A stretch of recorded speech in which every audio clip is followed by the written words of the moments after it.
것을 보고하고 제자들과 함께 오래 있느니라. 아멘. 오늘 함께 하시는 모든 성도님과 정말 여러분의 가정과 자녀들에게 넘치는 하나님의 은혜가 있기를 간절히 축복합니다. 여러분들에게 부탁드릴 게 있습니다. 여러분 교회를 위해서 많이 기도해 주시기 바랍니다. 하나님께서 저의 마음 가운데 계속 교회를 위해서 기도하라는 마음을 많이 주시는데요. 여러분 우리 교회가 기도의 소리가 물론 멀어서 함께 하지 못하지만요, 기도가 끊어지지 않는 교회가 되기를 위해서 많이 기도했으면 좋겠습니다. 제 기도의 교회를 위해서 첫 번째 기도의 제목이 뭐냐면요, 음부의 건세가 이기지 못하는 교회가 되게 하옵소서라고 말하는데요. 여러분 우리가 교회를 위해서 깨어 기도할 때 하나님께서 우리 교회를 지키시고 안 된다라고 말하는 이 상황 가운데서도 하나님의 놀라운 부흥을 허락하여 주시는 줄 믿습니다. 여러분 깨어서 우리가 같이 기도하는 귀한 우리 모든 성도님들이 되기를 여러분 간절히 권면드립니다. 우리 그래서 정말 기도하는 기도가 많이 해야 될 것 같다라는 마음이 많이 듭니다. 여러분 기도 많이 해주시기 바랍니다. 여러분 우리가 계속해서 사도행전의 말씀을 보고 있는데요, 지난주의 말씀이었는데 이번 시간에 또 한번 다시 보아야 할 것이 뭐냐면요, 제가 지난주에 너무 많아서 그걸 나눠서 핵심적인 걸 얘기해야 되는데, 설교를 하다 보면 설교자는 계속 본문에 써 있는 것 외에 더 많이 해야 한다라는 것이 자꾸 이렇게 부담감이 오고, 또한 이게 말을 너무 좋아하기 때문에 저도 어쩔 수 없는 설교자인 것 같아요. 그래서 이게 설교가 좀 이렇게 탁 해야 되는데, 제가 저번 주에 어떤 것을 가지고 자꾸 여러분들에게 말씀을 전하려고 했냐면요, 그게 뭐냐면 22절의 말씀인데, 제자들의 마음을 굳게 하여 이 믿음에 머물러 있으라 권하고, 또 우리가 하나님의 나라에 들어가려면 많은 환난을 겪어야 할 것이라고, 이 말씀이 주된 말씀이었는데요, 그 전에 더 주된 말씀이 하도 많아갖고 이게 참 힘든 것 같아요. 그래서 저도 이 사도행전을 쪼개서 설교를 해야 되나라는 일인데, 저는 또 그런 재주와 능력이 없어서요, 그냥 여러분들이 한번 좀 같이 은혜를 나눴으면 좋겠습니다. 여러분 저번 주에 좀 간략하게 얘기하자면요, 사도 바울과 바나바가 나면서 한 번도 걸어보지 못한 사람을 주님의 놀라운 능력의 역사를 통하여 낫게 하였습니다. 이러한 놀라운 광경을 본 사람들은 바나바와 바울을 자기들에게 나타난 신이라고 여겼다라는 것이죠. 바나바는 제우스 신, 바울은 말을 잘하기 때문에 언어를 제어하는 헤르메스의 신이라고 생각했다라는 거예요. 그래서 이 헬라에 있는 이 사람들이 그 사람들을 위해서 막 제사를 지내려고 소나 하완을 가지고 딱 앞에 놓습니다. 그리고 여러분 제사를 지내려고 막 했던 그 차에 바나바와 바울은 그들의 행동을 보면서 이 옷을 찢으면서까지 멈추라라고 말했다라는 것이죠. 왜 그들에게 멈추라고 말했냐면요, 그들이 했던 모든 행동들이 우상 숭배라는 사실을 말하고 있다라는 것이죠. 그러면서 자기들이 얘기해도 내가 우리의 성적이 너희들과 똑같다, 나는 너희들과 똑같은 인간이다 라고 말하면서 별반 다를 것이 없다라고 말하고 있습니다. 그리고 여러분 앞에 이제 바울이 이 복음을 전했잖아요. 그 복음을 전한 것을 통해서 이 복음의 가장 큰 이유, 너에게 전한 복음의 하나님의 뜻이 뭐냐면, 이러한 헛된 일들을 벗어버리고 천지와 만물과 우주를 만드신 대주제자 되신 하나님께로 나오라. 이게 복음의 역사라는 것을 또 다시 한번 사도 바울이 얘기하고 있다라는 거예요. 그걸로 이제 딱 합니다. 여러분 제가 이 복음에 대해서 생각해 보면 사도 바울이 말했던 그 뜻이 있다라고 생각합니다. 뭐냐면요, 복음을 알고 믿고 경험한다면요, 우리의 망령된 행실이 끊어지게 된다라는 거죠. 복음의 역사는 우리의 잘못된 것, 망령된 행실이 있다면요, 그것을 끊어지게 하는 놀라운 하나님의 능력이 담겨져 있다라는 것입니다. 특별히 여러분 우상 숭배에서 돌아서게 한다라는 겁니다. 우상 숭배에서 돌아서게 한다. 그리고 여러분 우상 숭배에서 돌아서게 하는 것뿐만 아니라 어떤 일들이 일어나냐면요, 하나님께로 돌아가게 하는 역사를 일으킨다라는 것이죠. 복음이 어떤 것을 알고 믿고 경험하게 되면 내가 하나님의 말씀과 이 복음의 역사에 멀리 떨어져서 망령된 행실인데, 그것이 가장 큰 것이 뭐냐면 내 삶의 주인이 나였다라는 것을 철저하게 깨닫고 그 허망한 망령된 행실을 끊어버리고 내가 이제 가야 할 곳, 내가 이제 머물러야 할 곳은 주님의 품밖에 없다라는 사실을 깨닫게 된다는 거예요. 그러니까 여러분 복음은 이러한 역사를 항상 나타나고 있다는 것이죠. 그래서 여러분 복음을 알고 믿고 경험하는 모든 사람들은 삶의 놀라운 역사를 경험할 수밖에 없습니다. 이 변화된 역사, 변화하게 하시는 하나님의 역사를 경험하게 할 수밖에 없다라는 것이죠. 따라서 여러분, 우리 또한 우리의 삶 가운데 날마다 복음의 위대한 역사를 경험하는 자가 되어야 될 줄 믿습니다. 오직 하나님께로 돌아가며 그 하나님과 날마다 친밀히 동행하는 것은 우리의 힘과 노력과 의지가 아닌 오직 생명의 복음밖에 없는 줄 믿습니다. 복음이 우리를 그렇게 한다라는 것이죠. 여러분, 이러한 하나님의 놀라운 사명을 감당하며 하나님의 위대한 역사의 통로를 쓰임받는 바나바와 바울 또한 여전히 저번주에 나눴던 것처럼 고난과 힘듦이 끊임없이 그들에게 찾아옵니다. 조금만 앞서 보면 위대한 역사가 일어나는데 너무나도 즐겁고 행복하잖아요. 마치 그들이 나를 신인 것이라고 착각할 정도로 하나님의 위대한 역사가 일어났잖아요. 불가능한 것을 가능케 하시는 복음의 역사가 일어났다라는 거예요. 죄인을 의인으로 변화시키신 하나님의 위대한 역사가 일어났는데 그 역사를 경험하는 그 얼마 되지 않은 시간의 찰나 가운데 지나가고 보면 여지없이 그들에게 고난과 핍박과 환난이 찾아왔다라는 거예요. 여러분 믿는 사람들에게 끊임없이 찾아오는 것은요, 환난과 고난과 핍박이라는 것이죠. 찾아옵니다. 특별히 여러분, 지독스럽게 그들을 못 살게 군 사람들은 하나님을 몰랐던 이방인들이 아니었다라는 거예요. 그들을 못 살게 굴었던 사람들은 누구냐면요, 누구보다도 하나님의 백성이라고 자부했던 사람들, 누구보다도 하나님의 말씀을 잘 알고 있다라고 자부했던 이 유대인들이 그렇게 했다라는 거예요. 그들이 막 이 바나바와 바울이 있는 곳까지 쫓아와서 막 이 바나바와 바울을 못 살게 굴었다라는 거예요. 환난은 막 일어난다. 근데 여러분, 특별히 여러분 유대인들이 어떻게 하냐면요, 그 무리를 충동케 한다라는 겁니다. 무리를 충동케 한다라는 거예요. 여러분, 이 무리를 충동케 한다라는 사실이 또 한 번의 역사적 사실이 있잖아요. 그게 뭐냐면 예수님 십자가에 못 박힐 때, 여러분 총독 빌라도 앞에 있을 때 내가 바나바를 놓아줄까, 바라바를 놓아줄까, 예수를 놓아줄까. 그때 바라바를 놓아주소. 이 예수님을 어떻게 할까라고 할 때 십자가에 못 박게 하소서. 막 여러분 대제사장들과 제사장들이 막 이 무리를 충동하게 하잖아요. 여러분 악한 역사들은요 꼭 무리를 충동하게 해요. 여러분 성령님은 어떤 역사를 일으키냐면요, 성령님은 우리를 하나 되게 하신 것을 힘써 지키게 하시는 역사가 있습니다. 근데 여러분 꼭 마귀의 역사는 분열하게 하는 역사가 일어나게 한다라는 것이죠. 네 편 내 편 갈라갖고 서로를 아주 못 살게 구는 그러한 일들이 일어났다는 거예요. 제가 예전에, 저는 게임을 별로 안 좋아하거든요. 진짜 안 하는데 어떤 게임, 이게 예전에 제 중학교 고등학교 때 되게 유명한 게임, 지금도 하는가 잘 모르겠는데 이 디아블로라는 게임이 있어요. 이 청소년 사이에 되게 좀 잔인한 게임인데 디아블로라는 게임이 있는데, 그 디아블로, 예전엔 그냥 디아블로구나 라고 했는데, 예전에 제가 모셨던 목사님이 이 디아블로라는 뜻을 가르쳐 주는데 이 디아블로가 마귀의 어원이라고 하더라고요. 마귀. 이 디아블로가 어떤 뜻이냐면요, 탕 때려서 흩어지게 하다라는 뜻을 가지고 있다는 거예요. 그러니까 여러분, 이게 마귀가 들어간 것은 탕 때려서 흩어지게 분열하게 하는 역사가 일어나고, 성령이 임재하시는 곳은 하나 되게 하는 역사가 일어나게 한다는 거예요. 그러니까 여러분, 우리가 마귀의 역사인가 성령의 역사인가를 알기 위해서는요, 어떤 역사가 우리 주변에 일어나고 있는가에 대해서 보면 안다라고 할 수 있습니다. 여러분, 특별히 여러분 오늘날 이 시대에 살아가고 있는 우리 시대에는 세대가 분열되는, 이념과 이념이 분열되는 이러한 역사가 일어나게 있다라는 것이죠. 여러분 이런 것들을 보면요, 한편으로는 마귀가 우리나라를 이렇게 분열하게 하게끔 조장하고 있다는 사실 또한 지울 수 없다라는 겁니다. 여러분 동성애와 반동성애. 근데 여러분 이러한 것은 진리와 비진리의 차이는 분열이 아니라 진리를 고수하는 생명의 역사라는 사실을 우리가 꼭 기억해야 됩니다. 그거 아니고서 사소한 진리를 떠나서 다른 것에 관해서 얘기하는 때 그것이 분열되어지고 그것이 갈라지고 서로를 적대시하는 것은 하나님이 원하시는 역사는 분명히 아니라는 사실을 우리가 꼭 기억해야 되는데요, 그게 누가 하냐면요, 유대인들이 하고 있다는 거예요. 우리를 충동합니다. 자기들은 안 던져요, 돌을. 근데 그 충동된 그 사람들이 막 이 대중들이 바울을 향하여 막 돌을 던집니다. 그러니까 여러분 바울을 막 치니까요, 바울이 거의 나가 죽게 되었다라는 거예요. 딱 봤는데 진짜 죽었던 것처럼 보인다라는 거예요. 그래서 이들이 했던 것은 뭐냐면 쫙 데려가서 시외 이 성 밖으로 내다 버렸다라는 것이죠.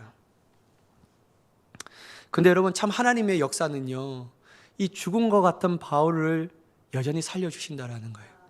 그게 참 아이러니한 건데요. 여러분, 생명의 불씨가 꺼져가는 것처럼 보이지만 하나님께서 버리지 않는 인생은 여전히 그 생명의 불씨가 다시 할랄 타오른다라는 것이죠. 여러분, 부흥도 이렇게 사이클이 있잖아요. 근데 여러분, 부흥을 경험하는 이 세대는 쭉 몇십 년, 몇백 년 경험하는 것이 아니라 반드시 밑에 하락선을 경험하게 됩니다. 여러분, 우리가 1907년도에 놀라운 부흥의 역사가 일어나고 또다시 일제 이게 그런 신사 참배 통해서 막 쭉 내려가잖아요. 그리고 나서 다시 한번 1980년도 막 이때 대부흥의 역사가 또 일어나잖아요. 근데 여러분, 이 부흥의 역사가 쭉 이렇게 됐습니다. 그런데 여러분, 오늘날은 다시 침체기로 막 내려갑니다. 모든 교회 성장가들이 더 이상 교회 부흥은 없다, 더 이상 교회 부흥의 성장은 없다, 우리도 몇십 년 뒤에는 유럽과 같이 교회는 교회는 침체되어 가서 성장을 이루어갈 수 없다라고 말하고 있습니다. 근데 여러분, 분명한 사실은요, 유럽도 부흥하는 교회가 있어요. 제가 그걸 막 이렇게 유튜브를 보니까요, 유럽은 다 침체된 곳이 아닙니다. 유럽 또한 어느 교회 가면 부흥의 역사가 막 일어나더라고요. 그리고 영국이라든지 독일이라든지 어떤 역사를 막 일어나요. 근데 어떠한 교회들은 계속 침체되어서 한 목사님이 3개, 4개, 5개 교회에 순회하면서 설교하는, 목회자가 없어서 막 순회하면서 설교하는 그런 안타까운 일들이 일어나게 있죠. 그리고 어떤 교회들은 가까운데 정말 백발의 노인들만 몇 분이 앉아있고 청년들은 찾아볼 수 있고 젊은이들은 찾아볼 수 없는 그 교회가 유럽에는 허다합니다. 그런데 여러분, 우리가 그렇다면 왜 그 교회들은 침체기를 걷고 그 교회는 왜 다시 부흥하지 않고, 왜 동시대에 살고 동지역에 살고 같이 살아가고 있는 이 시대에 어떤 교회는 놀라운 부흥의 역사가 일어날까? 그 차이점이 뭘까라고 곰곰이 생각해 보면요, 단 하나의 차이입니다. 뭐냐면요, 하나님의 손이 그곳 가운데 있는가, 하나님께서 그 교회를 붙들고 있는가. 여러분, 하나님께서 그 교회를 붙들고 있는가에 대해서 가장 결정적 기준이 뭐냐면요, 교회의 크기가 아니라는 거예요. 여러분, 저는 유럽을 딱 스위스 한 곳밖에 못 가봤거든요. 그래서 다른 곳에도 참 가보고 싶고, 영국도 특별히 정말 존 웨슬리 목사님 너무 좋아해서 영국도 한번 가보고 싶고 한데요, 스위스 한 곳밖에 못 가봤어요. 그리고 스위스에 뭐 이렇게 유적지가 많아서 그런 건데, 대부분 여러분 뭐 이렇게 유럽의 유적지라는 건 대성당이라든지 뭐 이렇게 교회잖아요. 근데 여러분, 그런데 보면 정말로 그냥 유적지에 불과하다라는 거예요. 그런 교회들이 참 많잖아요. 안타까운 것이 뭐냐면, 우리 한국교회 선교사를 보냈던 그 교회가 정말 문을 닫고 있어요. 야, 그런 거 보면요, 정말 안타까워요. 여러분, 교회가 커서 여전히 부흥할까? 그것도 아닙니다. 한때 찬란한 교회 부흥을 경험했던 그 교회 또한 몇십 년이 지나면 침체기를 겪을 수밖에 없다는 거예요. 문을 닫을 수밖에 없는 그 교회가 될 수밖에 없다는 거죠. 그렇다면 여러분, 하나님은 교회의 크기도 상관없고 다른 어떤 것도 상관없고, 도대체 무엇이 하나님께서 이 교회를 붙들고 있는 증거가 됐고 기준이 될까? 그건 뭐냐면요, 저는 아무리 공부해봐도요, 딱 하나밖에 없어요. 뭐냐면 복음이 살아있는가, 그 교회 가운데 복음의 역사가 일어나고 있는가, 모든 성도들이 복음을 열망하고 그 복음 가운데 자신의 삶을 맡기고 의탁하며 그 복음으로 역사하신 하나님의 구원의 능력을 날마다 경험하고 있는가, 그 교회는 반드시 살아날 수밖에 없더라고요. 사랑하는 여러분, 미국 교회도 마찬가지입니다. 여러분, 미국 교회가 너무 많이 죽었잖아요. 근데 여러분, 미국 교회도 살아있는 교회의 역사가 많습니다. 존 메가더 목사님 교회라든지, 그 다음 타임스퀘어 처치라든지, 또 여러분 존 파이퍼 목사님이라든지 뭐 어떤 유명한 목사님의 교회는 여전히 살아 움직여요. 그 움직이는 역사는 뭐가 있냐면요, 복음의 역사가 일어난다는 거예요. 복음에 미쳐있는 사람들이 너무 많다라는 거예요. 그래서 여러분, 오늘날 교회 부흥의 역사의 가장 정답은 뭐냐면요, 복음으로 다시 돌아가야 합니다. 우리가 놓쳐버렸던, 가장 귀하게 여겼던 그 복음의 역사를 부여잡는 것이 가장 중요하다라는 것이죠. 그러니까 여러분, 사도 바울이 여전히 하나님의 사도 바울을 놓지 않는, 죽어간 것, 저희 죽어가서 밖에 버림받았지만 사도 바울을 놓지 않는 이유가 뭐냐면요, 사도 바울은 여전히 복음에 휩싸였던 자였고, 여전히 그가 복음을 전하는 하나님의 통로로 쓰임 받아야 할 것이 많이 남아있다라는 거예요. 그래서 여러분, 하나님께서 그를 잡으시고 다시 세워졌다라는 것이죠. 여러분, 복음을 전하는 것으로 목숨을 잃어버렸던 바울은 여전히 그가 내려갔던 그 성읍에 복음을 전합니다. 그 말씀이 21절에 나오는데요, 제가 한번 읽어보도록 하겠습니다. 21절 말씀입니다. 복음을 그 성에 전하여 많은 사람을 제자로 삼고 루스드라와 이고니온과 안디옥으로 돌아가서, 여러분, 이 복음으로 말미암아 죽음 직전까지 갔던 이 사도 바울은 다시 한번 하나님의 놀라운 은혜로 살림을 받았는데, 저 같으면 여러분 복음 안 전합니다. 내가 미쳤다고 다시 복음을 전하고 이 죽음을, 이거 나는 무서워서 못 전하겠다, 이렇게 하는데요. 여러분, 사도 바울이 얼마나 복음에 사로잡혀 있었냐면요, 자기가 죽음의 직전 가운데 가 있는데 여전히 다시 움직이고 그 걸음을 걷고 말할 수 있을 때 그 성에 들어갔는데 여전히 그 복음을 전하는 거예요. 복음을 쫙 전합니다.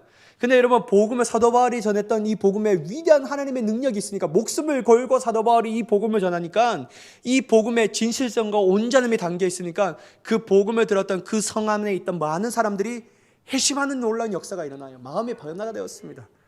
그래서 여러분, 이 회심했던 사람들을 성경에는 뭐라고 얘기하냐면 그들에 대해서 제자라고 얘기해요. 제자라고 얘기한다라는 거죠. 제자로 삼았다라는 거예요.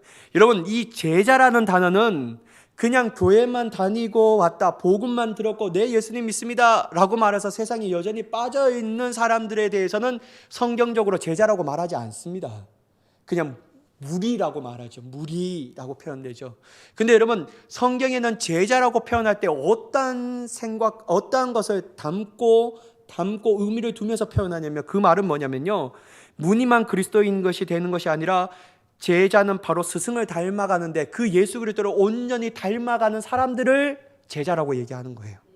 그러니까 여러분, 그들의 생각과 마음과 뜻, 의지, 모든 것들이 온전히 예수님화 되었다라는 겁니다. 보고 있으면 예수님의 사람이라는 거예요. 부인할 수 없는 예수님의 사람이었다라는 거예요. 그들이 예수님처럼 생각하고 예수님처럼 말하고 예수님처럼 의지를 가지고 예수님처럼 하나님의 나라와 의를 위하여 살아가는 자였기 때문에 그들이 제자가 될 수밖에 없었다라는 것이죠. 여러분, 이렇게 얘기하는 겁니다. 여러분, 따라서 오늘날, 단순히 오늘날 같이 교회만 다니는 사람들을 말하는 것이 아니고요, 제자라는 것은 예수님께서 마지막 지성 명령에 나오는 것처럼 가르쳐 지키게 하라는 것을 실천하는 사람들이라는 겁니다. 그러니까 여러분, 가르치고 지키게 하라는 거예요.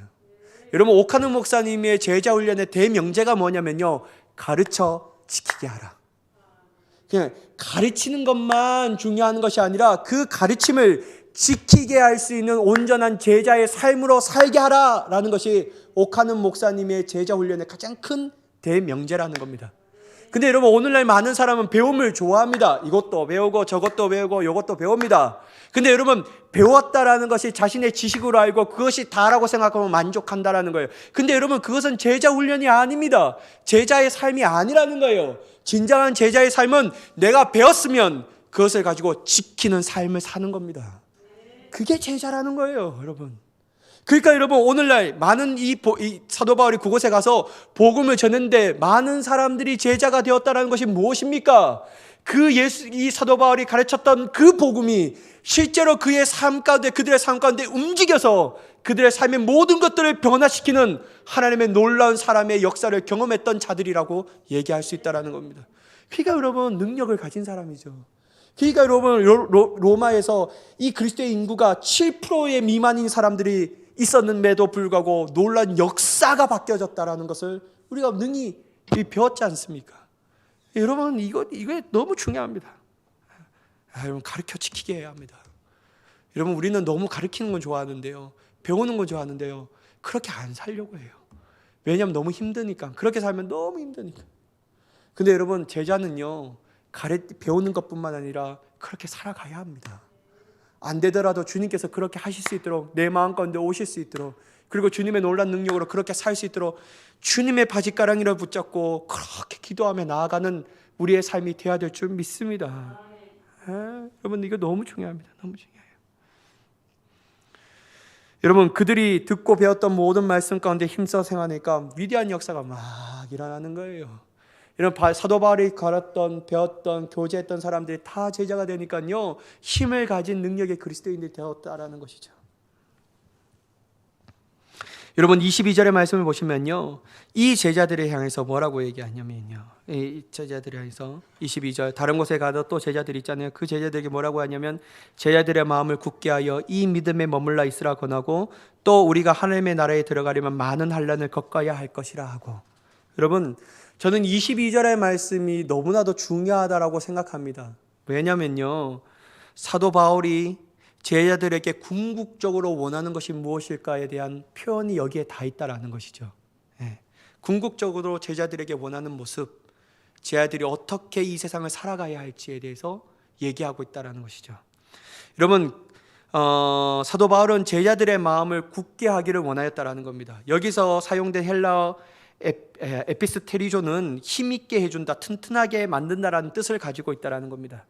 그렇다면 여러분, 사도 바울은 왜 그들의 마음을 굳게 하라라고 명하였을까요?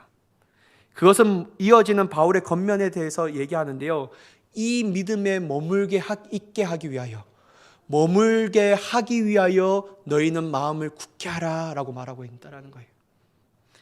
그들이 마음을 굳게 하여 흔들리지 말아야 할 것은 바로 주님께서 주신 그 믿음에 머물러 있어야 하기 때문입니다. 이 믿음은 바로 예수 그리스도의 십자가의 대속의 은혜와 영원한 생명을 주시기 위하여 죽음에서 부활하신 부활의 소망을 담고 있는 믿음이라는 것이죠. 이러한 복음을 주신 하나님의 뜻은 바로 우리를 구원하시기 위하여 주셨으며, 오직 구원은 예수 그리스도를 믿는 믿음으로 말미암아 가능하다라는 것 또한 포함한 믿음이라는 것입니다. 그러니까 여러분, 사도 바울은 이러한 믿음 안에 머물러 있게 하기 위해서는 너희의 마음이 굳게 서 있어야 한다. 여러분, 굳게 서 있어야 한다라는 것은 어떠한 것을 전제로 하는 것일까요? 뭐냐면요, 굳게 서 있지 못하면 넘어진다라는 거예요. 믿음에서 떠난다라는 겁니다. 그래서 여러분, 두 번째, 믿음에 머물러 있기 위하여 마음을 굳게 해야 할 이유는 뭐냐면요, 바로 많은 환난이 우리 앞에 놓여 있기 때문입니다. 예수 그리스도를 믿는 사람들 또한 피해갈 수 없는 것 중에 하나가 뭐냐면요, 환난과 고난이라는 겁니다. 왜냐하면 여러분, 마귀는 우리로 하여금 믿음에서 떠나가기를 원하여서 우리 앞에 많은 환난과 고난을 준비하고 있다는 겁니다. 여러분, 전에 있던 교회 얘기해서 좀 해서 좀 죄송하지만, 제가 이 일부 예배를 드렸잖아요. 우리 사역자들이 일부 예배를 드리면서 참 특이하다라고 말하면, 항상 이 개를 이렇게, 이게 뭐랄까, 케이지 안에 갖고 온다, 이렇게 갖고 오신 분이 있어요. 항상 제 눈에 참 특이하다, 그분이 있었는데 어느 순간 한 1년 뒤에 그분이 안 보이는 거예요. 너무 궁금하다. 나는 너무 참 이게 독특하게 봤는데 왜 그분이 안 보일까? 그리고 이분은 일부 예배 때만 보고 난 못 봤거든요. 그래서 참 특이하다라고 얘기해서 제가 전도사님한테 물어봤어요. 신만 전도사님, 그분이 안 보이는데 왜 그분은 요즘 안 오세요? 라고 말하니까요, 제가 그 말 듣고 좀 충격을 받았습니다. 뭐냐면, 그 사람이 예수를 믿으면 잘 될 줄 알았는데요, 안 되니까 예수 믿어도 소용이 없다라고 생각하면서 떠났다라는 거예요. 예수 믿어도 여전히 환난과 고난이 있으니까 이게 도대체 왜 예수를 믿는지 잘 모르겠다라는 거예요. 그러니까 떠나버리는 거예요. 그러면서 제 마음껏에 믿었던 생각, 모든 사람이 예수 그리스도를 나의 구속의 주, 대속의 주님, 나의 생명의 주님으로 모셔드리는 건 다 아니구나. 정말 그 사람 마음가운데 예수 그리스도가 나의 생명의 주님이시고 나의 왕이시며 나의 대속의 주님이라고 생각하고 내 영원한 주님이라고 생각하면, 내 삶 가운데 환난과 고난이 있더라도 그 주님에 대한 신앙이 흔들리지 않는다면 능히 이겨낼 수 있는데, 그리고 뒤에 가면 하나님이 주신 더 큰 복이 있는데, 그 사람은 자신의 앞에 있는 이 환난과 고난을 단지 피해갈 수 있는 예수님을 부적처럼 생각했구나. 그게 제 마음까지 너무 아픔으로 다가오는 거예요. 사랑하는 여러분, 성경에 읽어보면요, 예수님을 믿고 따랐던 신실한 제자들도 다 환난과 고난이 있었어요. 예수님과 함께 있음에도 불구하고 환난과 고난이 있었잖아요. 여러분, 예수님은 배 밑에 고물에서 이렇게 주무셨는데요, 그때 제자들은 배 밑에 있는데 막 배가 흔들리고 반파되고 하고 죽을 것 같으니까, 여러분, 그들이 했던 행동이 뭘까요? 주님을 깨우는 거예요. 곤히 자고 있는 예수님, 너무도 힘들어하고 곤히 지치고 있는 그 예수님을 막 계속 우리가 죽게 되었으니 제발 우리 좀 살려달라고. 물론 여러분, 이것도 중요하죠. 근데 여러분, 저는 드리고 싶은 말은 뭐냐면, 예수님과 나와 함께 있음에도 불구하고 환난과 고난은 여전히 있다라는 거예요. 내 삶이 힘들 정도의 풍랑과 경랑과 파도가 지체 많은 파도가 우리에게 다가온다라는 겁니다. 사도 바울은 이거 분명히 알았습니다. 자신의 삶을 보더라도 이건 분명하다라는 거예요. 그러니까 여러분, 제자와 됐던 그 사람들에게도 원하는 것이 있는데, 너희가 가지고 있던 이 생명의 믿음을 유지하기 위해서는, 이 생명의 복음 가운데서 떠나지 않기 위해서는, 이 생명의 복음을 여전히 내 마음 가운데 유효하기 위해서는 너의 마음을 굳게 하여 이 믿음 가운데 머물러 있으라. 이게 너무 중요하다는 거예요. 환난이 기다리고 있다는 거죠. 환난이. 여러분, 어떤 사람도 환난과 고난을 좋아하는 사람은 없습니다. 여러분, 저는 특히 안 좋아합니다. 저는요, 환난 고난 치가 떨립니다. 너무 안 좋아요. 환난과 고난, 아이고. 제가 예전에 어떤 생각이냐, 하나님, 저는 욕과 같이 갑절의 은혜는 안 주셔도 되니까 환난과 고난 또한 안 주셔도 좋습니다. 막 이렇게 마음에 욥은 막 환난과 고난 당하잖아요. 근데 막 죽을 것 같아요. 우리가 새벽마다 욥의 말씀 보잖아요. 진짜 욥에 보면, 고백을 보면 처절해요. 그리고 나중에는 여러분, 이게 하나님과 대면하면서 하나님께서 그의 삶을 막 보고 주시면 네 갑절 막 받고 막 수많은 갑절을 막 은혜 먹잖아요. 그래서 저는 그것 또한 부러웠어요. 근데 저는 그 은혜의 복을 사모하지 않는 이유가 뭐냐면요, 이 환난이 너무 힘들어갖고, 나는 하나님 이걸 안 원하니까요, 그냥 욥에처럼 그때만 복만 주세요, 막 이렇게 얘기했거든요. 근데 여러분, 똑같아요. 야베스도 똑같아요. 제가 야베스, 예전에 제가 대학생 때 이 야베스의 기도가 한참 유행이었잖아요. 야베스의 기도라고. 근데 여러분, 야베스에 보더라도요, 똑같습니다. 야베스가 존귀한 자였잖아요. 근데 야베스의 기도를 보면요, 하나님 나의 지역을 넓히시고 주의 손으로 나를 도우사 나로부터 환난으로부터 벗어나 근심이 없는 자가 되게 하소서. 그러니까 여러분, 야베스 이러한 기도를 보면요, 환난이 여전히 있다라는 거예요. 환난이 있어요. 사랑하는 여러분, 환난이 이 폭풍우가 일어나지 않는 믿음의 신앙인들은 이 신앙이 성장할 수 없습니다. 그래서 하나님께서는 때로는 우리에게 환난과 고난을 허락하십니다. 왜냐하면 여러분, 나중에 보면 그것이 우리에게 유익이 되니까. 여러분, 때로는 교회 안에도 환난과 고난을 허락하십니다. 왜냐하면 정결하게 만드시기 위해서. 하나님께서 그 모든 것을 허락하시는 거예요. 근데 여러분, 그것이 때로는 우리가 너무나도 힘든 어려움으로 다가온다라는 것이죠. 근데 여러분, 사도 바울의 마음이 어떤 것이냐면, 자기가 그토록 사랑했던 이 제자들에게 너희가 마음을 굳게 할 이유, 왜냐하면 믿음이 흔들릴 수밖에 없으니까. 마귀가 너를 그대로 내버려두지 않는다. 우는 사자와 같이 입을 벌려서 먹기를 원하는데, 너희가 깨어있어 이 마음을 굳게 하여 믿음 가운데 머물러 있으면 언제든지 믿음에서 돌아서고 언제든지 복음에서 돌아설 수 있으니까 제발 마음을 굳게 하여 이 믿음 가운데 머물러 있어라. 그걸 사도 바울이 얘기하는 겁니다. 여러분, 우리가 꼭 기억해야 할 것이 있는데요, 주님께서는 우리에게 이미 환난과 고난이 있을 것이라고 얘기하셨습니다. 근데 여러분, 이 환난과 고난으로부터 끝까지 견디는 자, 즉 믿음으로 끝까지 견디는 자가 하나님의 놀라운 나라에 들어갈 것이라고 얘기한다라는 것이죠. 여러분, 우리가 그러므로 해야 할 것은 뭐냐면요, 마음을 굳게 하여서 믿음 안에서 환난과 고난을 견뎌야 합니다. 이겨내야 될 줄 믿습니다. 여러분, 참고 견디는 자가 구원을 받는다라는 거예요. 하나님의 나라의 기쁨을 맛보는 자는요, 그냥 가만히 있다가 맛보는 자가 아니고요, 참고 견디는 자가 맛보는 거예요. 농부가 여러분 씨를 뿌리고 그 곡식을 해야 되는데, 저는 예전에 어렸을 때는 어머니가 잘 일을 안 시켰거든요. 근데 그냥 잘하는 줄 알았어요. 근데 이제 나이가 좀 되니까, 중학생 되니까 어머니가 제가 막 논에 일 시키는데, 논에 약 치는데, 와, 너무 힘든 거예요. 들어가는 건 너무 좋은데 땡기는 게 너무 힘들고, 또 논에 피 뽑는 게 너무 힘들어서요. 저는 그거 진짜 못하겠더라고요. 그다음 힘든 게 뭐냐면요, 이 벼가 쓰러지잖아요. 그 세우는 게 진짜 힘듭니다. 그런 게 너무 힘들고, 두 번째, 이 환난과 시련이 없어지니까 어떤 게 있냐면 특수작물이 나를 기다리고 있더라고요. 저는 여러분들이 참외, 수박, 메론 좋아한다고 하는데 저는 하나도 안 좋아합니다. 전 참외 볼 때마다 너무 싫어요. 저 엄마 모르게 막 참외 밟고 지나고, 제발 잘하지 마라. 왜냐면 여러분, 참외는 한 번 따면요 끝나는 게 아니고요, 두 번째 나오고 세 번째 나오고 네 번째까지 나와요. 여러분, 우리가 먹는 참외는요 비싸서 첫 작물은 못 먹습니다. 그거 너무 비싸갖고요.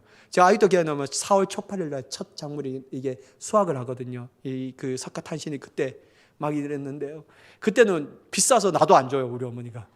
근데 여러분 두 번째, 세 번째 하면 막 따서 먹는데 저는 그게 너무 싫었어요.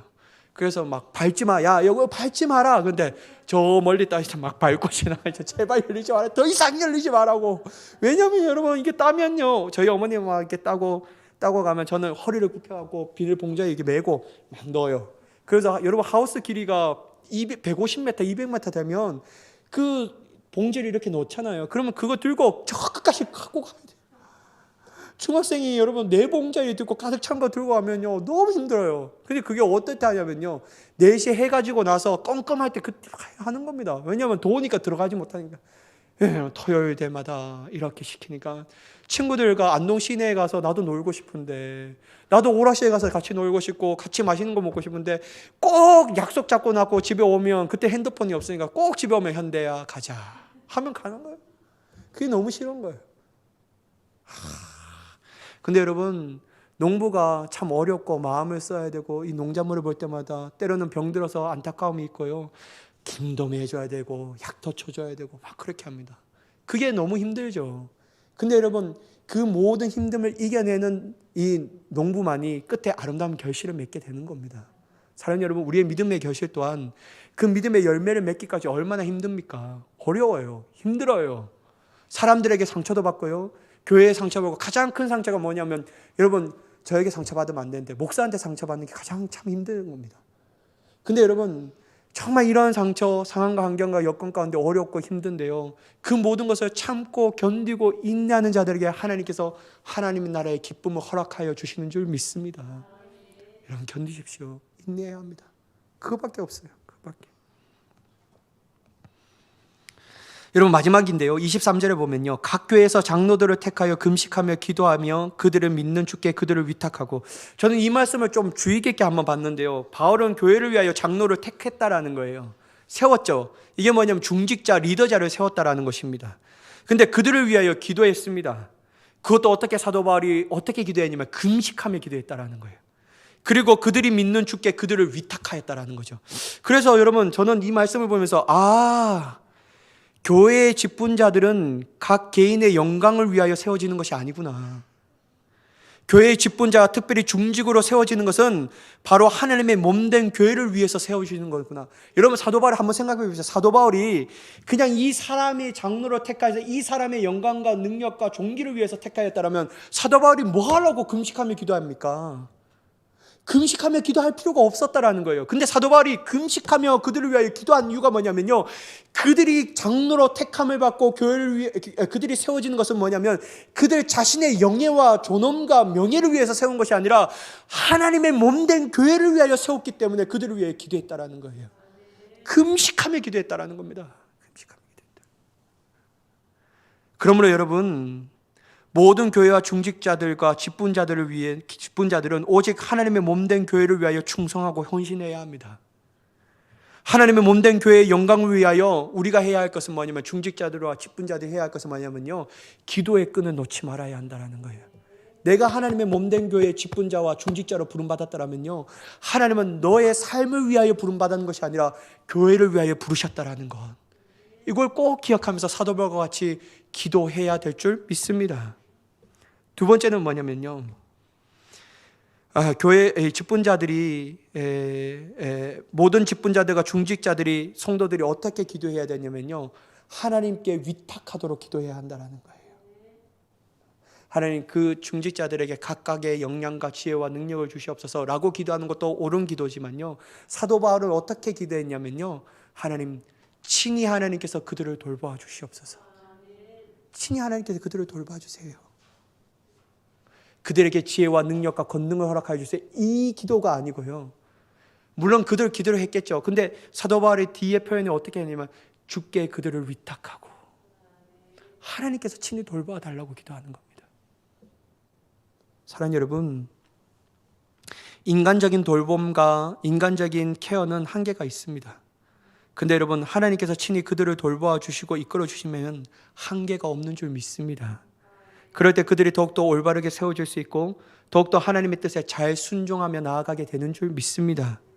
그래야 여러분 우리가 꼭 기도해야 될 것은 뭐냐면요, 특별히 우리 중직자들과 특별히 이 교회 직분자들을 위해서 기도해야 될 줄 믿습니다. 하나님, 당신의 몸된 교회를 위하여 세우신 이 직분자들과 중직자들이 하나님 앞에 돌봄을 받고 하나님 몸된 교회를 위하여 영광을 돌려드릴 수 있는 귀한 하나님의 사람이 되게 해달라고, 우리가 기도하며 나갈 때 하나님께서 이 교회를 더욱더 든든하게 세워지게 되는 줄 믿습니다. 여러분, 이 마지막 27절의 말씀인데요, 그들이 이르러 교회를 모아 하나님께 행하신 모든 일과 이방인들에게 믿음의 문을 여신 것을 보고하고, 여러분, 사도 바울이 바나바가 그들의 지역을 다니면서 사역했던 결과들을 교회들을 모아서 보고했다라는 겁니다. 여러분, 그들의 보고의 중심 내용이 무엇입니까? 여러분, 선교사님 디스하는 건 아닌데, 선교사님들이 가장 큰 유혹이 뭐냐면요, 한국교회에 돌아와서 자기가 무엇을 했다라고 얘기하는 것, 이게 가장 큰 유혹이라는 거예요. 내가 몇 교회를 세웠습니다, 내가 몇 명의 사람들을 도왔습니다, 막 이런 게 보고하는 게 가장 큰 유혹이거든요. 왜냐하면 한국교회가 또 그걸 원해요. 눈에 보이는 가시적 성과들을 원하거든요. 근데 여러분, 사도 바울이 오늘 각 교회들 불러와서 보고를 하는데, 사역의 결과를 보고하는데요, 뭐라고 얘기하냐면요, 참 대단해요. 저는 이걸 보면서 사도 바울이 정말 하나님 중심의 사람이었구나라는 건데요, 하나님이 함께 행하신 모든 일과 이방인들의 믿음의 문을 여신 것을 보고하였다. 그러니까 여러분, 사도 바울과 바나바는 자신들의 수고와 노력과 이렇게 해서 이렇게 했다라고 자랑하지 않았어요. 하나님이 행하셨다라는 것을 자랑해요. 하나님이 그렇게 하셨다라는 것.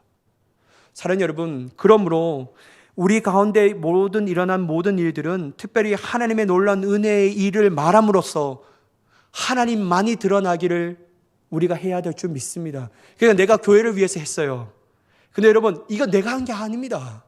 내가 모든 사람들에게 얘기할 때 하나님이 중심으로 얘기하는 은혜가 있어야 될 줄 믿습니다. 온전히 우리가 나눌 때, 우리가 교회의 충성과 헌신과, 여러분 얼마나 여러분들 충성과 헌신합니까? 여러분 금요일날 멀리 있는 성도님들이 여기 나와서 기도한 것이 여러분 쉽겠습니까? 저는 어렵다고 생각합니다. 그래서 여러분, 저는 강력하게 얘기를 잘 못하겠어요. 왜냐하면 여러분들이 이 멀리 떨어져 있는데 이 시간에 나와서 얼마나 힘들고 지치고 있는데, 그래도 교회를 위해서 나와서 이 기도하는데, 여러분, 제가 막 하면서 통해서 하는 것이 뭐냐면요, 그럼에도 불구하고 이 모든 일들을 행하신 하나님께 주목하며 하나님 이 모든 일들을 하셨습니다 라고 고백할 수 있는 우리 모든 성도님과 직분자들이 되기를 간절히 축복합니다. 여러분, 저는 우리 교회가 온전히 하나님만을 자랑하고 하나님이 행하신 일들만 말하며 하나님께서 이끄신 그 일들에 대해서 감사하며 나아가는 귀한 교회가 되기를 간절히 축복합니다. 오늘 이 밤이 그러한 하나님의 은혜의 밤이 되기를 예수 그리스도의 이름으로 간절히 축원합니다. 기도하겠습니다. 사랑의 하나님,